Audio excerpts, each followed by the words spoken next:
Okay, welcome everybody to episode number 9 of the Hockey Toolkit. I am Trevor DiCarlo. I'm Andrew Trimble. And today we're here to talk about goaltending. Oh yeah, it's a hot button topic. It is. Neither of us are goaltenders. No, neither of us are. Neither of us are goaltenders. I always judge. So when we have when we have our tryouts, or we'll bring in a kid to come in for a visit for our junior teams, and usually I gauge if the kid's any good. If I'm still able to put pucks past him at 43, yeah, you're not making the team. If the kid can stop my shot, hey, we got something to work with here. All right, you're better than a beer leaguer. All right, let's see what else you got. Let's bring out some of the other big guns. Yeah, I mean, I know enough to be dangerous with goaltending, but I don't. I will not say I'm any goaltending guru. I leave that to the professionals. But what before we jump into the full goaltending episode here, what's been going on with you? Just we hit February stride now. Like the teams are really down to their last couple games. We got I think 5 left for our EHL team, about 6 left for our P team. Both teams kind of split their weekend this past weekend, but we got some big games coming up. And then we're right in the playoffs in early March. We had another kid commit to college, a kid who's going to Assumption. The next game he broke his toe, so he's done for the year. So thank God Assumption saw him when they did. Okay. But we got a bunch of stuff going on like that. How about yourself, Trevor? Actually, let's see, last 2 weeks ago, not even, no. This past weekend was the first weekend I've had was actually league playoffs. We were not in it, so the weekend beforehand was our last weekend of hockey this year. So I'm pretty much just kind of got some ice here that we're using sparingly whenever we can get players out. I've tried to schedule some scrimmages, but it's tough because the high school teams out here are already doing their playoffs and then their state playoffs. So we're not in either of them, so we've just been kind of just doing scrimmages and such and just keeping the kids kind of, I paid for the ice, so try and use it as much as possible. And then it's kind of it. I interviewed for one job, for a high school job that I did not get. I guess I was on sorry to hear that. That's all right. It's their loss, right? But no, I mean it is what it is. I was hoping it'd be cool to get, but you just got to kind of move forward. So looks like I will be coaching. It hasn't been announced yet, but I don't care. I'll be moving down quite a few age groups, actually down to the squirt levels. So that's kind of what I'll have a little bit of a break here. Moving forward for probably about a month, and then we get that kind of going for spring, and pretty short and easy. So that's about it for me. That'll be fun.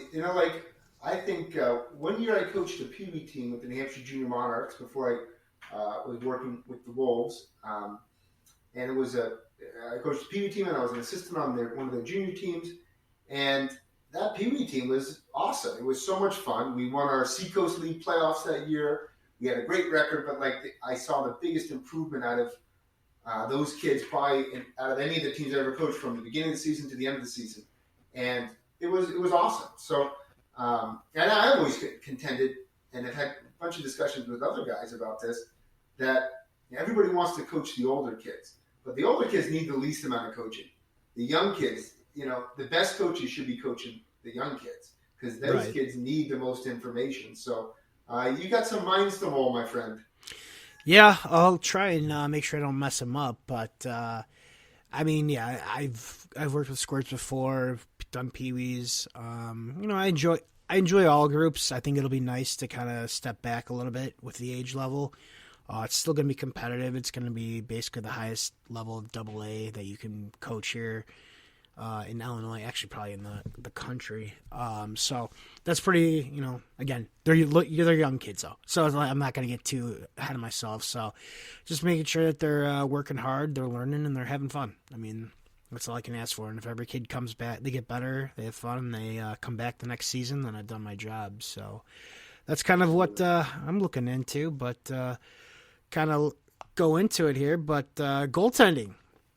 we've got a pretty, well, not even pretty. We've got an awesome interview that we just get done here with Joe Bertagna. Correct? Is that how you say it? Joe Bertagna.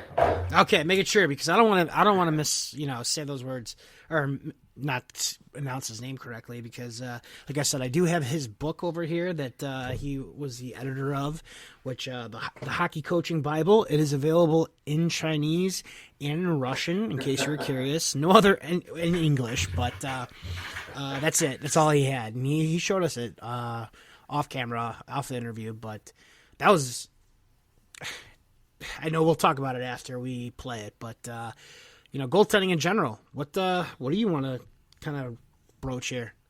Yeah, so I mean, in the last, even in my I've been coaching, really for about 15 years, and I've seen so much change in goaltending, and I don't know what to pinpoint that specifically on. I think Joe hits on a couple of the topics, but I think really the evolution of the game changed kind of in the 80s. The 80s and the NHL was such a high-scoring period, and he hit on that. The game became more east-west instead of lateral, up north-south, and goaltenders had to adjust. They played deeper in their crease now. They had to be bigger instead of like guys like Darren Pang in Chicago, who was 5'7", 5'8", really quick. Now goaltenders became bigger. They played lower on the goal line. They sealed the lower part of the net more. They reduced their rebounds, and it became a very different game. And in just my 15 years of coaching, I've seen that change a lot, and now that relationship between that goaltender coach and the player becomes really, really important. And Joe hits on a lot of those topics. What have you seen, Trevor, in your years of coaching, and how much the goaltender position has changed? So I'll use a little bit of my playing days too. I do not remember really any. I mean, I know there are goalie camps out there. Probably some goalie clinics, but I don't remember ever seeing as many goalie coaches or instructors as there are today than I did, say, hell, even 20 years ago. So just the specialization, the training, which rightfully so. I mean, you're playing a little bit of a different game than everybody else, and you're one of the most important players, if not the most important player on the ice. So for me, that seeing that specialization going, just as it moved up, and seeing how kids now, we've got coaches that come out. A goalie coach comes out to our individual practice once every other week.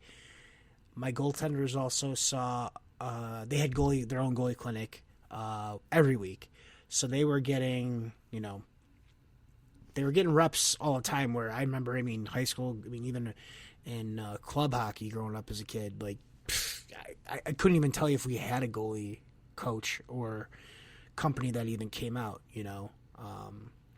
So for me, that's one of the big things. I mean, obviously we've seen the size changes, just the technical aspects of it, of how how they want you to make certain saves, and just how specialized and how technical, for lack of a better term, that position really is. So it's opened my eyes, and again, just as they say, goalies are weird anyways. But I'm going to put you on the spot. I'll go first, so it's not too much on the spot. But what are two things that you have seen positive in programs or practices or coaches that can help goaltenders?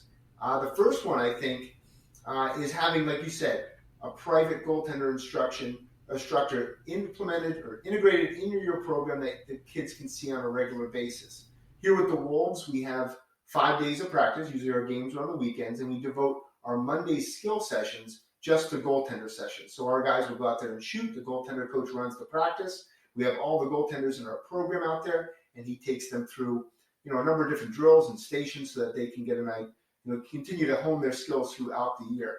The second thing that I've seen is we have a program with our EHL team called Instat, which a lot of programs use, and they do a tremendous amount of metrics and calculations on the goaltender. They'll tell you if he's getting beat on his high blocker, low blocker, glove side, and we can share that with our goaltenders. And it gives also our goaltender coach an idea of what things he needs to work on for that specific goaltender. So for sure, the technology's improved, but also the programming is improved to help goaltenders. And I think if you're running your own program or coaching your own team, some of those ideas might be able to help you and help your goaltenders. What have you seen, Trevor? Two things. The first one is I've seen a lot more coaches, and again, I don't want to ruin Joe's interview too much, but he does bring it up, creating creases outside of the actual zone itself. So, in my days as a director, even as a coach, I would go to the goalie clinics just to help out, just to kind of learn more, corral kids around, whatever necessary. But, just the drawing of a crease to give the kids some type of idea. And we actually had it at, when I was in Hoffman, we had in the ice painted in was creases on one of the rinks where in the neutral zone, so we could set up 2 nets there, so the kids still had some frame of reference there. So that kind of that specialization, I guess you could say, or that just that specific training. But I've also seen, I'm trying to think, another positive would probably have to just be just the amount of kids that want to try goalie. They want to try it now. Does mom and dad let them know? But they might go out for a couple times and give it a shot during like a development class or whatever, learn to skate, or even just goalie clinic. Just the amount of kids that want to give it a shot. So I think that's something that before it was kind of like, and again, this is stealing into some of our top, or one of my myths, but again, basically the amount of kids that are interested in being goalies, and they all know who all the pros are. Back when, before YouTube and NHL.com. NHL.com was around, but nobody really, you only knew the big names, Bertagna, Hasek, now kids know, guys that are third stringers, and maybe that's because of NHL, the game, but whatever the case, they're telling me like, oh, did you see the save or so-and-so? So I think, and another good positive, okay, so I'm going to probably just delete all of that, but another positive I've found is that coaching in general, there's been a lot more information put out on how to coach goalies and how to train them within practices, off ice, and all that information, which before, and again, okay, so now I am definitely going to be stealing one of my myths, but before it was, all right, goalie just does whatever drills, you do, and you hit this or that, where I've seen a lot of positives where it's like, okay, let's make sure that we've got the goalie set up, ready position, where the puck is before we start the drill. So those types of things I've seen improvements on, where before it was never really, not that it wasn't, but it was just kind of thrown out there. So, yeah, that's great. And I agree with you 100%. I think that both those things, including what you said about the types of players, like, back when I was growing up, you just threw the kid who couldn't skate, you threw him in the net. Now kids are a little bit, they each want to try the position because they know that when they put them in pads, they're not going to get hurt as much. It might be a little shocking the first time they feel a puck, but like they're not going to get hurt. The padding and the equipment is so much more modernized and protective than it used to be. The goaltender is in a unique position in that it is very technical, but also a lot of it's between your ears. What are some goaltenders that you've seen, whether it's professional or somebody you played with, who have the right kind of demeanor to be as goaltender? What are some characteristics of a good goaltender in your crease, who's good between the ears? Good characteristics. Obviously, you want a kid that can pay attention. You don't want the kid who's standing out in the middle of left field just picking daisies or whatever. But so you want a kid that's very attentive. Studious, someone who, is trying to learn, again, goaltending, a lot of it's pretty much angles. So knowing the angles, knowing, the situations. Competitive. I love having competitive goalies. For me, I'll take a competitive kid over a kid who just kind of sits back 10 times out of 10, because I know that competitive kid, he's going to push himself to get better, but not only that, but he wants to make sure that no damn puck gets by him. I've watched players, kids, whatever, just throw fits because somebody scored on them, and it was great because you're like, this kid wants it. So that competitiveness, and just, again, that overall, someone who also, though, can kind of go with the ebbs and flows of the game. You don't want somebody who lets in one goal and goes all Ron Hextall on you. But you also, you want a kid that cares, but you want a kid that can put it past them. Not, not really put the puck past them, but put, Put the okay, play pass. right, Yeah. exactly, yeah. Let the puck in, all right, you know what, shit happens, I'm going to move forward. So that's what I'm looking for, more or less, from my goalies characteristically. But what about, how about yourself? What do you guys look for, especially with the Wolves? Those are great. And I definitely agree with that. You have to have a short term memory. You let one in, but you got to get past it, not ready for the next puck. In 2017-18, I was the EHL coach, and we were in the middle of kind of a rebuild. That was my first year coaching. We had a coach previously. We struggled, and we had to. We were in last place the year before. We were looking to rebuild, and that year I brought in two goaltenders who had played at the EHLP level, but were very good at that level. And I thought that those two kids could be really competitive against each other in their Mm-hmm. age out year. And I think that was one of the strongest tandems we ever had. They possessed a lot of the characteristics you talked about. Chris Matone and Brendan Boncourt, they were kids who were kind of like, they weren't, I wouldn't say good enough because that's not the case at all, but like they were always overlooked. So they were competitive in that they wanted that spot, but now they're competing against each other. So they were like friends, but they're not that close of friends. You know what I mean? So they're trying to go hard for it. And both those kids, if there's a puck around the crease, they were giving the extra effort to make every single save in games or practices. And then, right now, Brendan just finished up 4 years at Anna Maria. He was the starting goaltender there for a number of those years. And then Chris Matone is an extremely competitive kid. He's in his senior year at Fitchburg State. He's the starting goaltender there. After his freshman season, he was invited to Florida Panthers development camp. No kidding, that's awesome. Yeah, I mean, he was just extremely competitive kids, and both those kids possessed a lot of the same characteristics in that they were ultra competitive. They were good teammates. They were hard workers. And then they had that kind of like move on to the next play mentality. They let one in, but they get right back up and ready for that next save. No, and that's fantastic. I mean, that's a coach's dream right there. When you've got that type of goaltending, because then all right, they're going to get better. They want it. Now, I still need to work with them, but you got that part covered. As a coach, you never want to walk into a season and have your goalie as your weakest link, or goalies. Definitely. You got to have that confidence. You want your team to be able to, when they step on the ice, they think they have a chance to win. And if the goaltender doesn't have that confidence in himself, isn't competing hard in practices and games, practices are important. The kids see how he's competing in practice. You need to have that. Absolutely. For sure. Well, I don't want to hold off any longer here. Let us jump into our interview. All right. Well, welcome to the podcast, Joe Bertagna. He is a legend in the goaltending community and with USA Hockey. And we're going to get some insights from him on proper goalie instruction, what he's seen in the game, and how to implement a lot of the goaltending teachings that he works on with his athletes into a practice. Thanks for coming on, Joe. Yeah, it's my pleasure. I enjoy talking about goaltending, and I'm ready to go. All right, Joe. My first question for you, really, this is something I always come across when I go to USA Hockey meetings, and it's they cover how to run a practice, stuff to do off the ice, different systems you can run. But then when they get to the goalies, they always kind of they push it off, and the coaches say, "Well, I don't really know what to do with goalies. I wasn't a goalie." What have you found for youth coaches the best way they could integrate coaching goaltenders at their practices?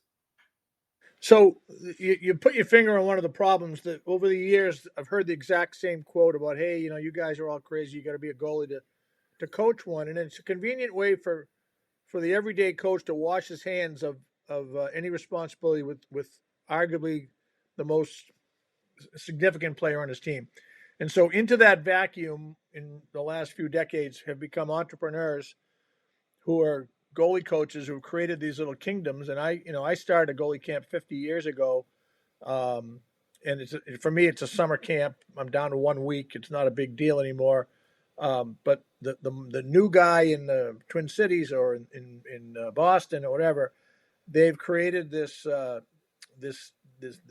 thing where the parents are convinced they've got to go every week. He might be on the ice 6 times, but you got to go to their goalie guy for a week. So they've stepped in, and next to the development of better and lighter and larger equipment, it's the second most significant thing that's happened to the coaching of goaltending. The equipment made it easy for goalies to play a little deep because it was big, and they didn't have to come out as much. The equipment made it easier to get through a practice without getting hurt, so you could actually get something from practice. But the equipment and the rise of the private goalie coach has really changed things for the most part for the better, because I came from an era where it hurt to play goal. You wanted to survive a practice, just get through it, and you had to be self-taught. There was no internet. There weren't many games. I grew up in the Boston area. There wasn't much on television until Bobby Orr came around, and that was by then I was in high school. So you learned by following the local high school goalie, or maybe you went into a college game, or you saw some rare footage of a pro goalie, and as a result, there were so many different styles. Everybody looked different. Today, when I go to one prep school game after another, I see a clone. I see the same kid who's between 5'11" and 6'3". He tracks the puck and drops. He tracks the puck and drops. And they're trained for the most part in a studio. They're trained in a off-ice, small area, maybe a fake ice, maybe real ice.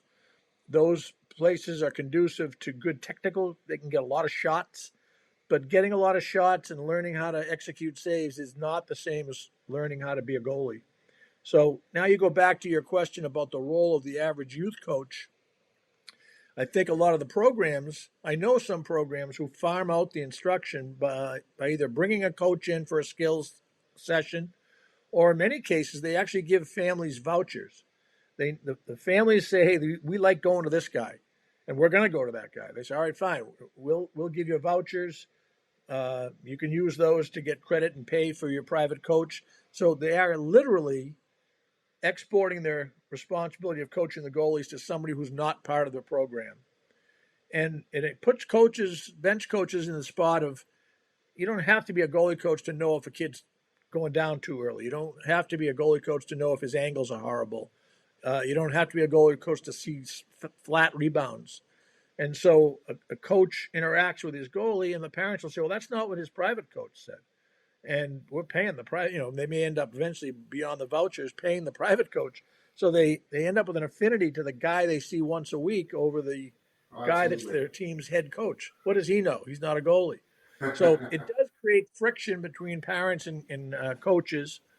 And then when you get down to the practice, I used to give these talks, level 1, level 2, and for years it never occurred to me that nobody has a full sheet of ice anymore.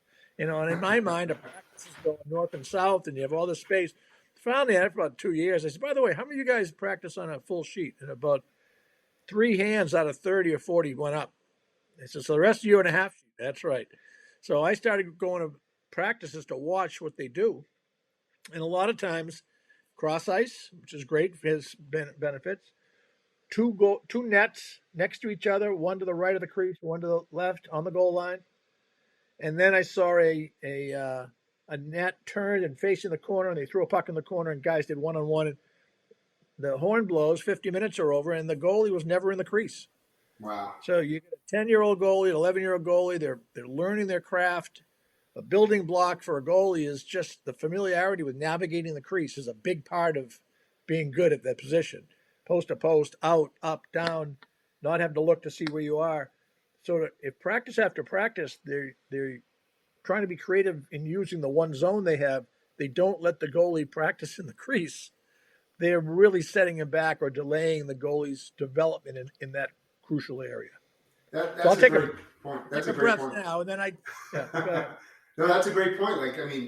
Utilization of the crease. That's you're trying to farm on the moon if you're not practicing in the crease. That makes a lot of sense.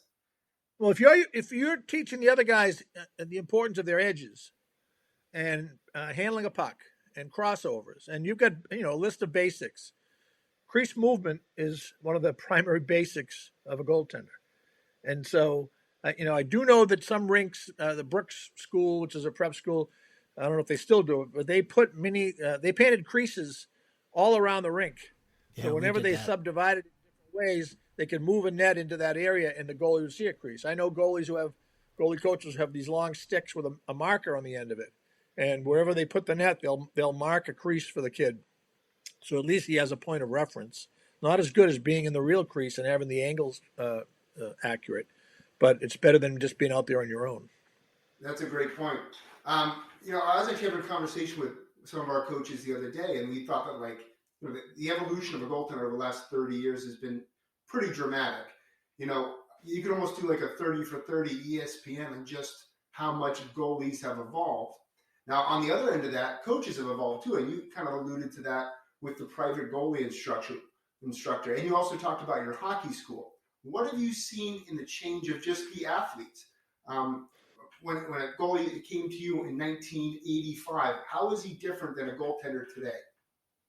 So they're better athletes. The better athletes are attracted to the position. And I think some of it goes back to what I said earlier. You've eliminated two reasons you might not want to be a goalie. The equipment protects you, and there's coaching to give you direction. And those things weren't there. So you used to get the younger brother. You used to get the chubby kid. I was both. And I was a defenseman until 2 weeks before tryouts for my high school team. I had played in the 8th and 9th grade. You could play freshman hockey.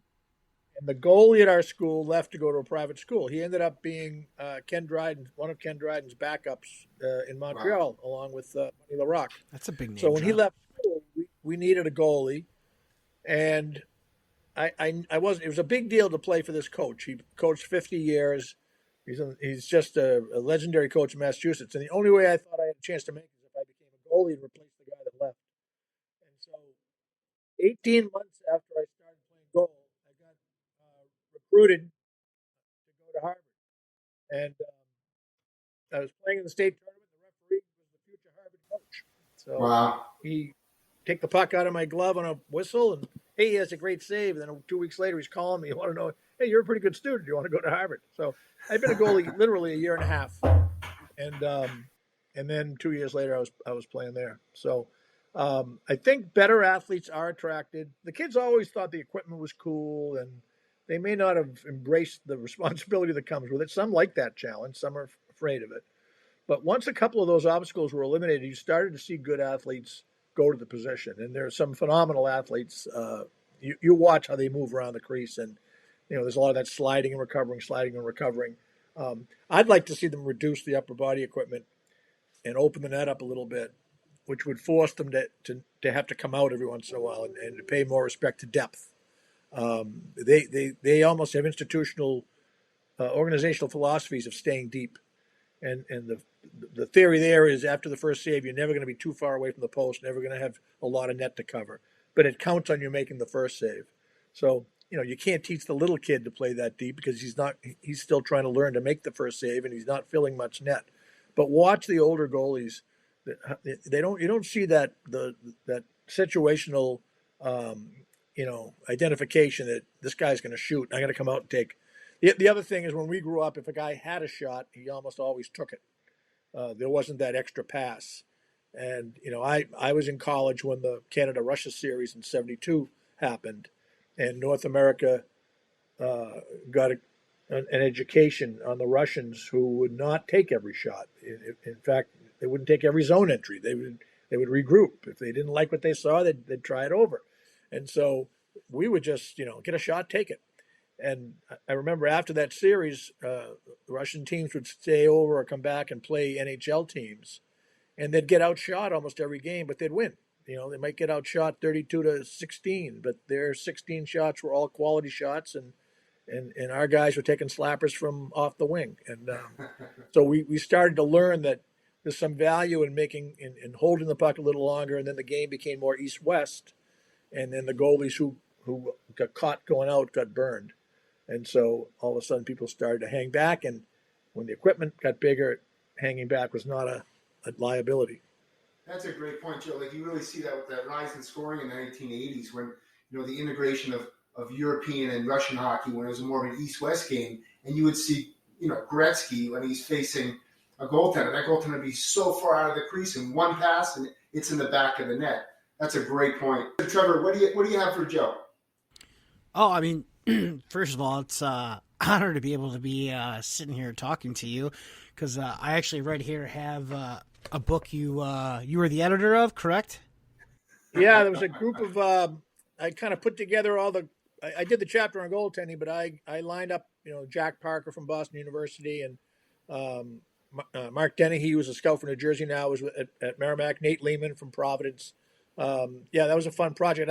I actually have the publisher sent me the book is published in Russian and in China, and so I've got the titles with my name. I've got them on my shelf here somewhere, so I know what my name looks like in that Russian Cyrillic script. Well, I mean, first of all, it's a. I'm big in Moscow, apparently.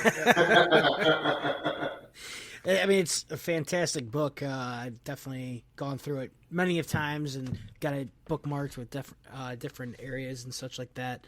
But I know we're here to talk hockey, though. But I just wanted to say that I have your book, so. There we go. I'm still waiting for the royalties on this. Can I say something about practicing? Because you hit a nerve early on, which I wanted to get back to. So that's what I was going to bring up anyway. So go right ahead. I've had this theory that I teach that every save, every scoring opportunity, has three parts to it. What happens before the puck's on its way to the net, what happens the moment it's coming, and then what happens afterwards. So for a goalie, the before is tracking the puck, having an awareness of what's going around you, and then being set where you want to be. All right, you shouldn't still be moving when they shoot. You want to get where you want to identify what you can get to and still be set. Part two is, all right, here comes the puck, and you have to execute some sort of save. And then part three is what follows. It could be a rebound. It could be you covering it up. It could be just getting back up to your feet. And I find in traditionally when a coach thinks about the goalie, there's this scenario where the assistant coach goes up to the head coach and says, we really haven't done anything with the goalies for a while. And the coach scratches his head. He goes, yeah, all right, everybody get a puck. And they teach by guilt and volume. So for the next 15 minutes, they're just going to pound the crap out of the goalies with as many shots as they can. All right. And all that does is make the coach feel, all right, if the parents say anything to me, I've just given their kid a lot of work. They should shut up now. But it's not smart work. It's not good work. And usually there's no rebounds. Usually it's a fast-paced drill. So it's a survival drill for the goalie. Make the save, get back up, make the save, get back up.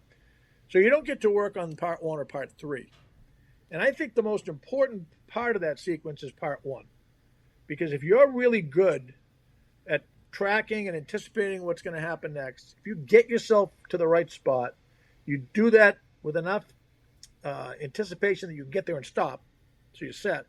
And now you have an awareness of where the rebounders are, where your help is. If you do all that work before the puck leaves the guy's stick, you're in a great position to be successful.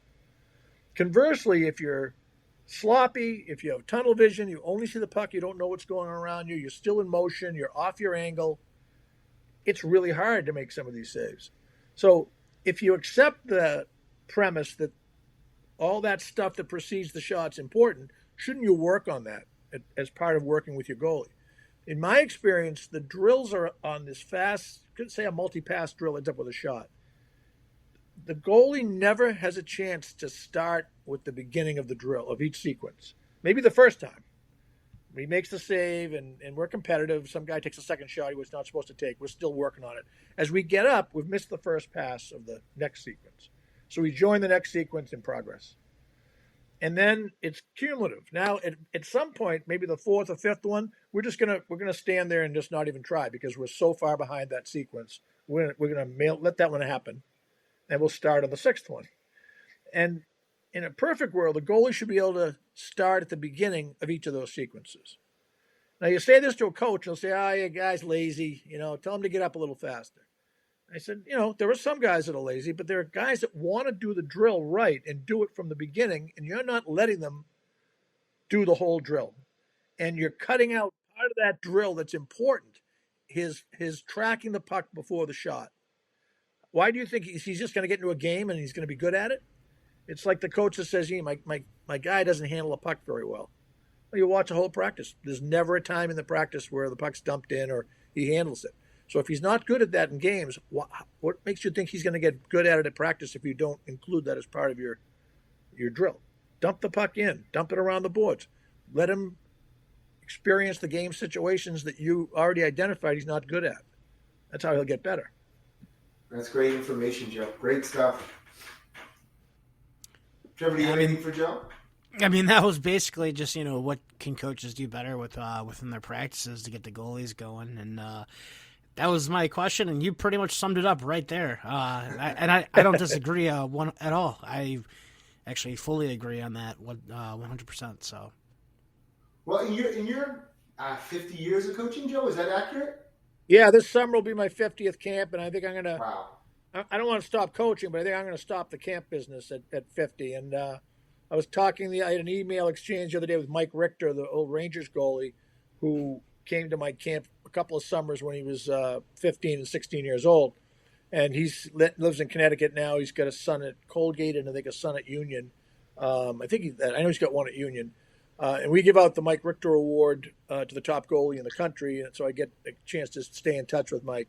But he said he might try to come back to the last day. I rented an extra hour of ice on the last day of the camp, and been on the ice with 12,000 plus goalies. So, wow. If I put the word out, anybody that ever went to the camp, shot pucks, or coached, come on by and we'll put our skates on. We'll take a group picture. I don't know if I'm going to have 35 people or 3,000 people, but you might not even have enough space. I'm going to try to publicize it through the Boston Globe and see who shows up. I think you should get one of those, at least a double rink. Maybe you have to do it at New England Sports Center. You get 10 rinks in there. Yeah, use all 7 rinks. Well, Joe, I can't thank you enough. You are a legend in the goaltending community, and this is some great insight on goaltending and how to properly coach goaltenders. So I thank you so much for your time tonight. It's my pleasure. You can tell I enjoy talking about it. Definitely. Thanks a lot, Joe. We appreciate it.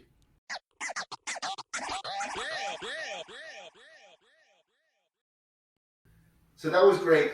I think it's important to note, for the fans at home who don't know the backstory on Joe, Joe's been coaching for 50 years. He was a goaltender at Harvard. He's coached college hockey. He's coached professional hockey. He was the goaltender coach for the Boston Bruins. He was the goaltender coach on the 1984 U.S. Olympic team. He has been really heavily involved with USA Hockey and their goaltender instruction. And then he's also been involved with the American Hockey Coaches Association. He sits on the board there, and also been the commissioner of Hockey East. He just recently retired from that position. So I thought the feedback and the information that he gave us was outstanding. And I thank Joe for taking the time out of his schedule to accommodate us, for sure. It was awesome. It was like talking to a legend here, which he is very well. Like I said, I couldn't when you first talked about, hey, let's bring him on. I was like, God, I know the name somewhere. And again, I got the book. I literally pulled it out right from my stack of coaches' books. Right, the Hockey Coaching Bible. I highly recommend it to any coaches, parents, anyone out there. If you can read Chinese, you can read Russian, they got a copy for you in English too. So, but yeah, I thought it was great. I really enjoyed everything that he had to say, and especially what he sees right now on the ice. And I think it's fantastic that he's got his what is this? He said his 50th year camp right here coming up, and I can only imagine the players and that he's seen. We say 1,200 different players that goalies he's worked with. Yeah, it's kind of nuts. I can't even imagine. I mean, that's unreal. So we do appreciate it. I mean, Joe, thanks for coming on. We'd love to have you on again. Definitely pick your brain. I know that interview could have gone definitely for a few hours. For sure. What's one thing that really stuck out to you, though, Trevor? What was one thing that really made an impact? And he said it. And again, I wholeheartedly agree, 1,000% on when he brought up about the goalies, where an assistant coach come up to the coach and say, "Oh yeah, we really haven't shot on Billy very much, this practice. Okay, all kids grab a puck." Like, that's just lazy coaching to me. But you see it for sure. You do, and again, I mean, as a hockey coach of a minor, youth team, even a high school team, like, I can see how it gets by you because you're thinking so much more about, especially at the older ages, you're thinking so much more about systems and concepts and this and that. But I 100% agree that there needs to be more focus on making sure the goalies are, getting reps, but especially in their crease, first of all, but they're getting more reps that are actual to the game situation, as well as getting reps that are, starting from the beginning. Okay, after the first one, now you come in on the second one instead of jumping in the middle at the end, where you're catching a puck. Because I've seen it where the goalie's not even ready to catch a puck, and you got kids, rifling shots at them, and God forbid, they hit them where they don't have pads. Now you're in real trouble. But I think, to be a good coach, I think it's important that you're working not only the skaters on the ice, but the goaltenders as well.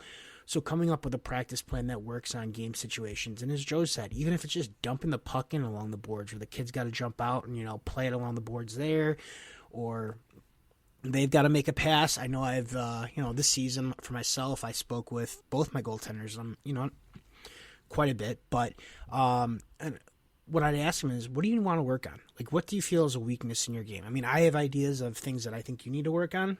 I'm not a goalie coach.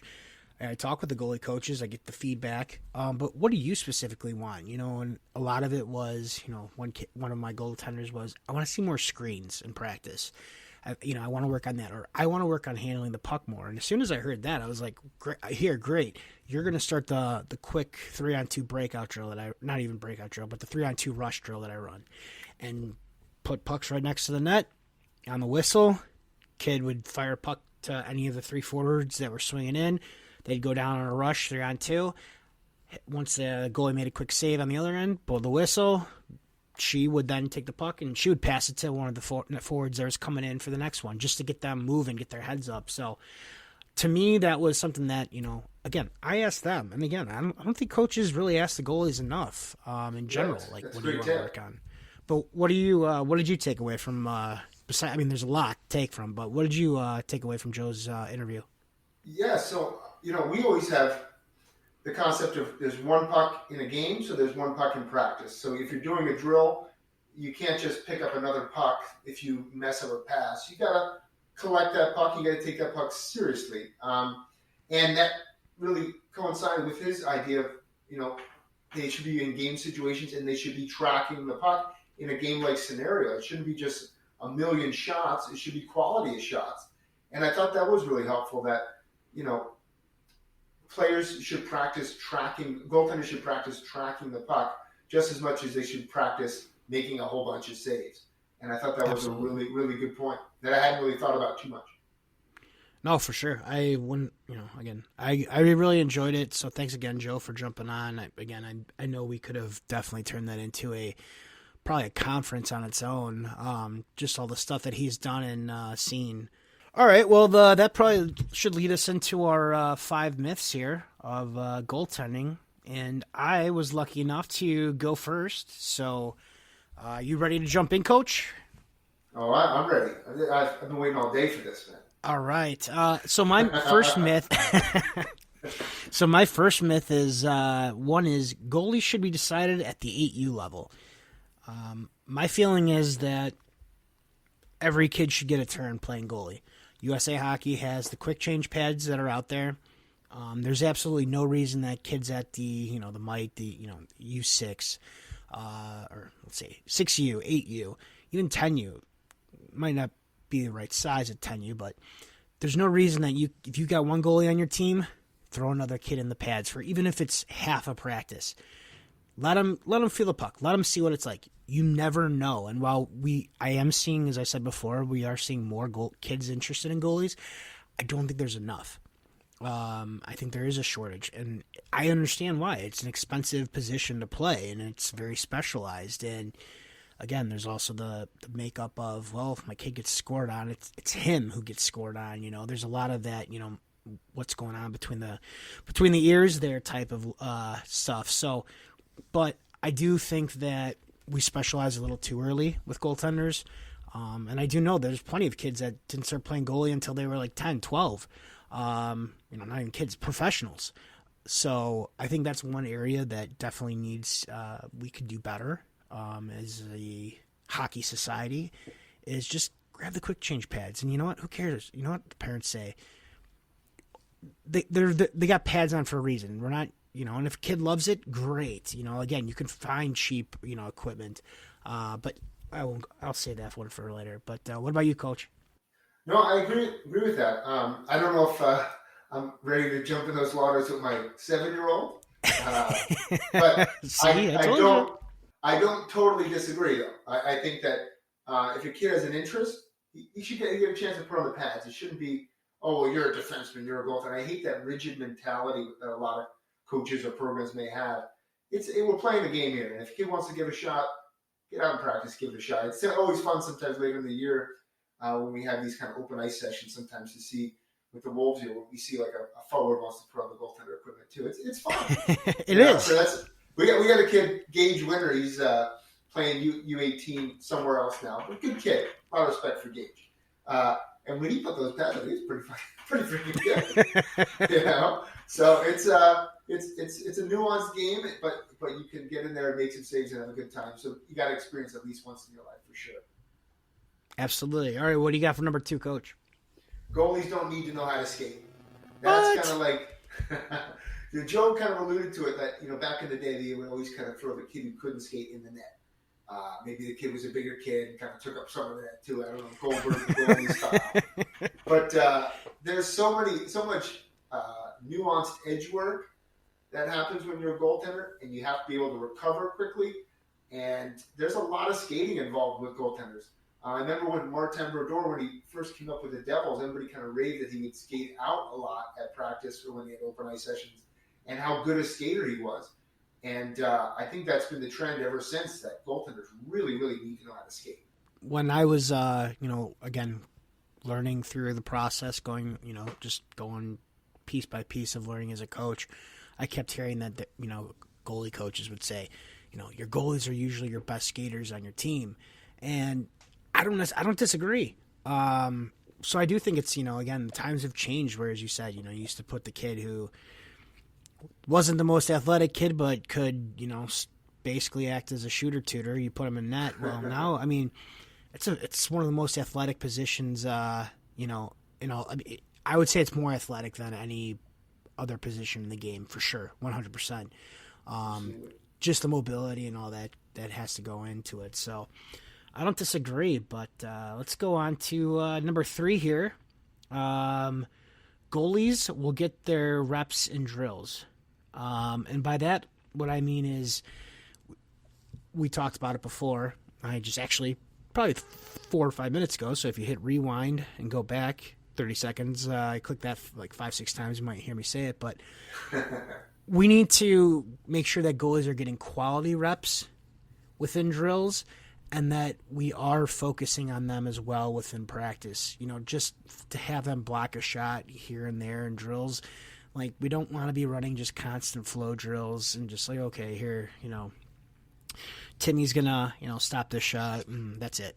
We want kids to get their reps. We do want them in practice, but we also want to make sure that they're quality reps and that they're focused on them too. That it's not just fire and go, fire and go, fire and go. Make it so there's extra passes. Make it so that it's a game situation. Maybe it's a 3-on-2 download drill.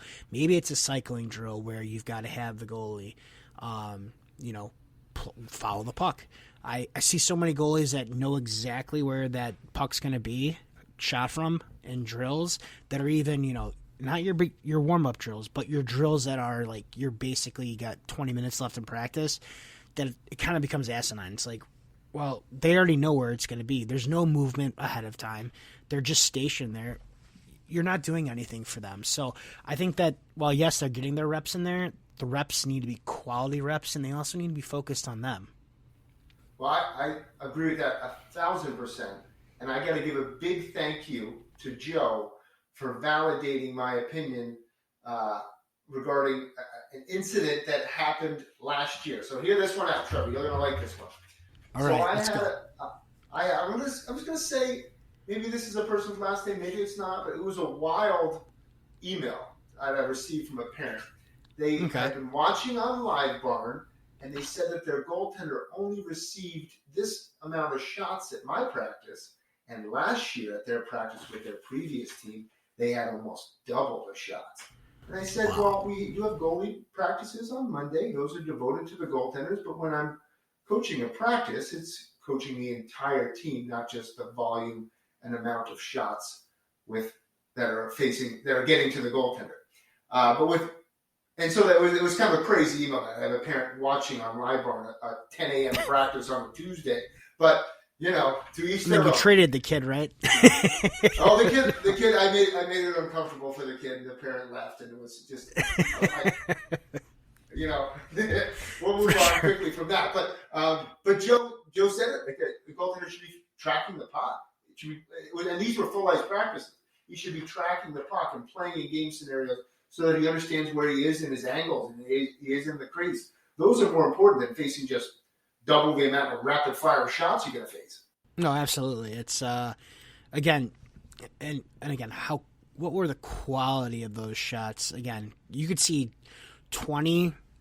Let's just say a kid sees 40 shots in a practice, and he sees only 20 in your practice. Well, those 40 shots in the previous practice could just be awful, shots. Whereas the ones in your practice, they're actually quality game-like shots.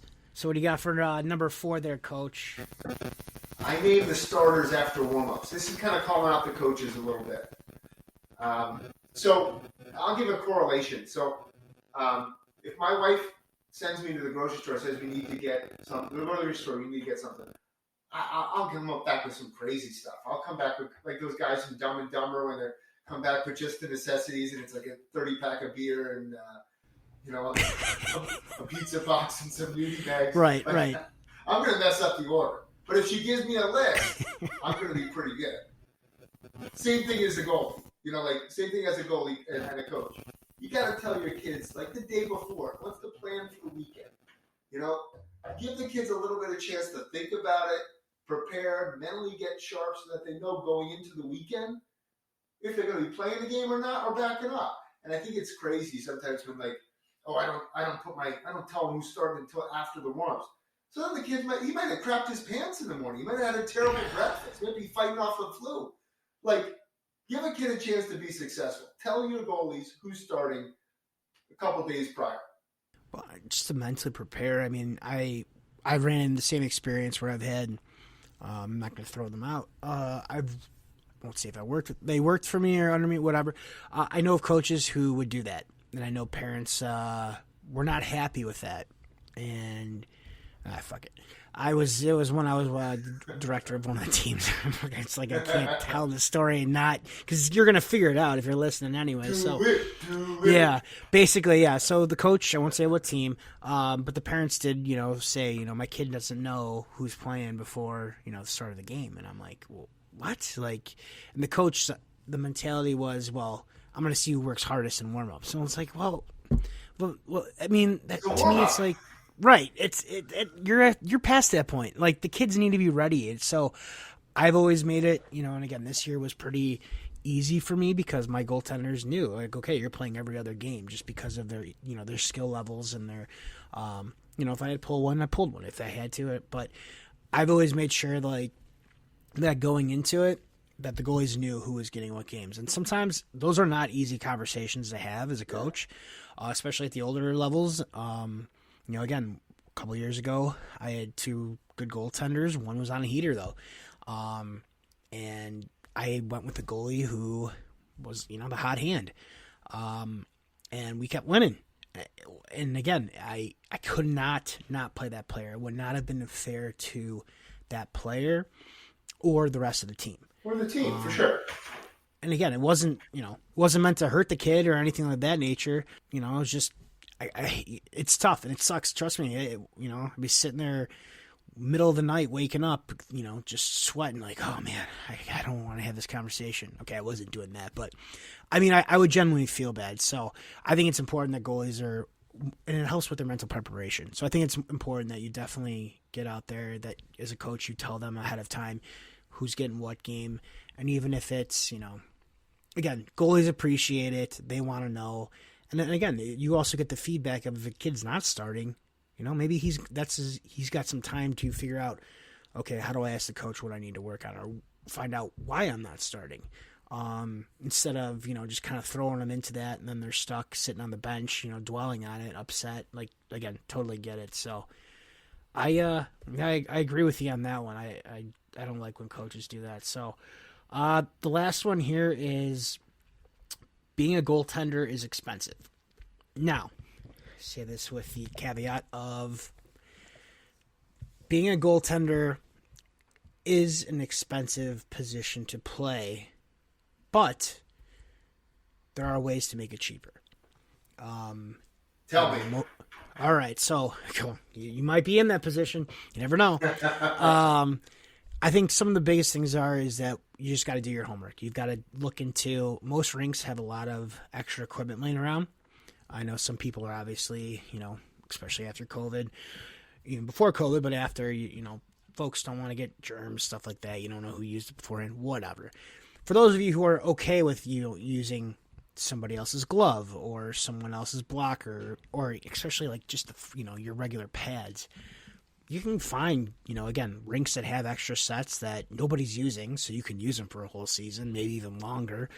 You can go to Play It Again. You can go online and find good quality equipment.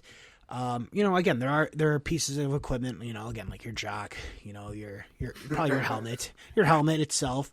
But even, again, the rinks that I've worked out of, they've all had all the equipment for a goaltender, just step right in. So you'd be amazed at how cheap you can make it, or cheaper, let me rephrase that, cheaper you can make it, but you're going to have to do a little bit of digging. And again, this kind of goes back to my let every kid play that position. I think that's one of the big things as parents are afraid of is spending, one of them, besides the fact that you got a piece of vulcanized rubber fired at your kid's head, is that, they don't want to spend, again, it's a costly position. But if you go into it of, all right, well, let's see, I know the kid from this team last year, kid grew almost half a foot. He's got to be out of some type of equipment. Let me reach out to them. Again, with hockey being such a small community, I've seen so many hand-me-down gear given to players that have started and jump-started goalies' careers. It's amazing. It's something that, again, the equipment's got to go somewhere. And it's not, trust me, mom and dad would rather give it away or even sell it for a fraction of the cost just to get something out of it. But I also think that, parents, their parents always want to invest in their kids and they want the best for their kids. But kids, if you're listening, you don't need new pads every year. You don't need new skates every year. You don't need new gloves every year. Cut your parents some slack. Hockey's an expensive sport, and just because you have the best equipment doesn't make you the best goaltender. So I don't think there's any scientific correlation between the two. So parents or kids, cut your parents some slack. And the one other thing I think is that clubs should, and this is something that I implemented towards the end of my run as a hockey director, was that clubs should really look at how much they're charging goalies to play. If you want quality, quality goalies, for us, my mindset was, and I was very fortunate to work with a friend of mine, a good buddy of mine, college buddy, Joe DiPietro, who is still the goaltending coach over in Hoffman for the travel program. I was very fortunate to be able to work with him and basically bounce ideas off him, and we were able to, as a club, reduce our fees to where the goalies were, they're still paying something, but it was much cheaper than some of these other clubs. If it was up to me, it would be for free if they made the team, but, they got to pay something. But just to lower their fees to make, as cheap as possible, because, and then if you're offering more too, like one goalie clinic a week, and then, as I said before, like a goalie coach, we used to do it, a goalie coach at one practice a week, adding on. So yeah, you're going to raise the player fees a little bit, but you're going to reduce the goalie fees. Again, trust me, there's tons of clubs out there that are always looking for good goalies. Always. And if you don't have a goalie, you're not going to have a team. Yeah, and I think another point too, forwards and defensemen are paying full price, but they're only on the ice maybe a third of the game. Whereas your goalie, if you're paying half, maybe a third, whatever it may be, you're on the ice the whole time for the games that you're in. So there is value to be said for that too. So again, that's just my 2 cents out there for anyone that actually cares. But any programs that care, if you want to really retain goalies or bring them in, first find someone who's like my buddy Joe DiPietro, quality, very good goaltending coach and director. Make sure your club you get one of those, and then look into lowering your fees. And it's basic, just in general, basic thinking here. Like, it should work. So anyhow, besides that, but all right, Coach. I know you got to run here, so again, I've been enjoying everything that I've been getting from the Hockey Planner. I read it every day. That's good. Every day that you post, at least, which is quite a bit. So it seems to be doing pretty well. So anything else you want to add, say? Or... No, I just want a big shout out, big thank you to Joe Bertagna for coming on the podcast today. Make sure you check out his hockey camps, check out his book, and hopefully we have maybe you have Joe on again sometime, because that was some really, really insightful stuff. And I thank everybody for tuning in, for sure. Yeah, definitely. Thanks a lot, everybody. Thanks again, Joe, and we'll see you guys next time.